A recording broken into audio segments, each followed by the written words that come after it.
राम राम।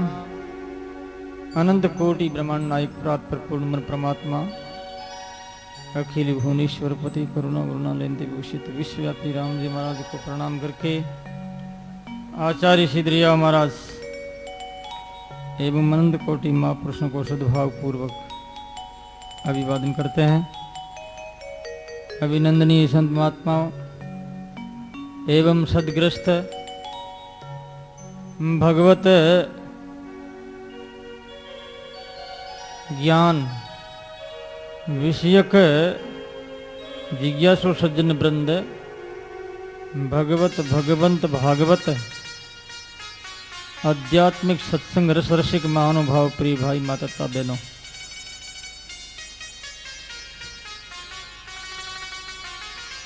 यह वही जगह हैं जो इस पृथ्वी को, इस भूगर्भ को अपनी जीवन लीला मान करके, अपनी आखिरी मंजिल मानकर जिस महान पुरुष ने तप किया, साधना की है, ये वो जगह है। इस वास्ते इस जगहों का ख्याल रखें। सदगुरु दरिया साहब राम स्नेह धर्म के आदि प्रवर्तक ही नहीं वे, बल्कि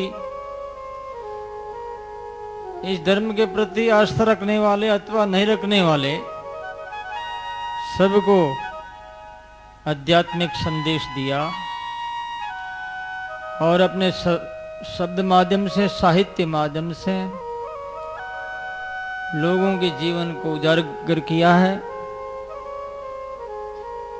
चाहे उनके शिष्य हो अथवा शिष्य नहीं भी है, जगत के प्राणी मात्र के लिए महापुरुष होते हैं।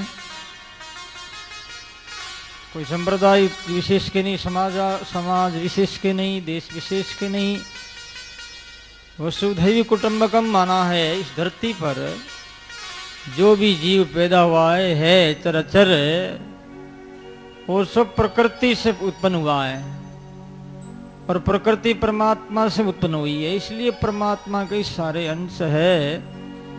इस भाव से भावित हो जो साधना करते हैं, तप करते हैं, उन तप का प्रभाव, साधना का प्रभाव जगत में ऐसे फैलता है जैसे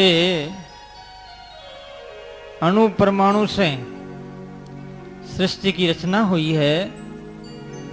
एक परमाणु में विकार हो जाता है तो सारे परमाणु नष्ट हो सकते हैं। परमाणु के नष्ट होने से, विकृत होने से, अपनी स्थिति छोड़ने से सृष्टि के लोग विचलित हो सकते हैं, लड़खड़ा सकते हैं और विनाश हो सकता है। परमाणु में इतनी ताकत है। तो दरिया साहब राम शब्द को संसार का, इस प्रकृति का, परमाणुओं का बीज बताया है। इस बीज में इतनी शक्ति है कि जैसे एक परमाणु बिगड़ता है, उस परमाणु से परमाणु टच करता हुआ सारे सृष्टि का विनाश हो सकता है। इसी प्रकार से एक राम शब्द से, अणु परमाणु से मिलता हुआ ये शब्द लहरें पूरे ब्रह्मांड में फैल जाती है। इस स्थिति में ये राम स्नेह संदेश, ये आध्यात्मिक संदेश, साधना संदेश इस माध्यम से जन जन तक पहुंचाया जाता है। जो प्रोक्ष रूप में है, अप्रोक्ष नहीं दिखता है। पुराणों में कई प्रकार की कथाएं आती है जिनमें ऐसे कई भक्त हुए हैं, महापुरुष हुए हैं, उन्होंने तप किया और तप करने से परमात्मा प्रकट होते हैं। लेकिन प्रकट कब होते हैं? जब कोई आर्त जीवों की पुकार हो, हृदय से उनको प्रार्थना करते हो।